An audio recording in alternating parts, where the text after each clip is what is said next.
ಸರ್ಕಾರಿ ನೌಕರರಿಗೆ 7ನೇ ವೇತನ ಆಯೋಗ ಜಾರಿ, ನಮ್ಮ ಅಭಿಮಾನದ ಅಭಿನಂದನಾ ಸಮಾರಂಭ ಹಾಗೂ ಕಾರ್ಯಾಗಾರ ಅಂತಂದರೆ ನಿಮಗೆಲ್ಲರಿಗೂ ತಿಳಿದಿರುವ ಹಾಗೆ 7ನೇ ವೇತನ ಆಯೋಗ ಜಾರಿಯಾಗಿದೆ ಆಗಸ್ಟ್ 1, 2024ರಂದು.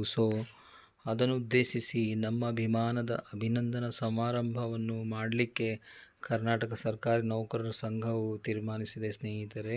ಅದಲ್ಲದೆ ಕಾರ್ಯಾಗಾರ ಕೂಡ ಇಟ್ಟುಕೊಂಡಿದೆ. ದಿನಾಂಕ 17/8/2024 ಶನಿವಾರ ಬೆಳಗ್ಗೆ 10 ಗಂಟೆಗೆ. ಸ್ಥಳ ತ್ರಿಪುರವಾಸಿನಿ ಮೇಕ್ರಿ ಸರ್ಕಲ್ ಹತ್ತಿರ, ಅರಮನೆ ಮೈದಾನ, ಬೆಂಗಳೂರು. ಇವರು ಅಭಿನಂದನೆ ಸಲ್ಲಿಸ್ತಾ ಇರೋದು ಕರ್ನಾಟಕ ರಾಜ್ಯದ ಮಾನ್ಯ ಮುಖ್ಯಮಂತ್ರಿಗಳಾದ ಶ್ರೀಯುತ ಸಿದ್ದರಾಮಯ್ಯನವರು ಹಾಗೂ ಕರ್ನಾಟಕ ರಾಜ್ಯದ ಮಾನ್ಯ ಉಪಮುಖ್ಯಮಂತ್ರಿಗಳಾದ ಡಿ.ಕೆ. ಶಿವಕುಮಾರ್ ಅವರು.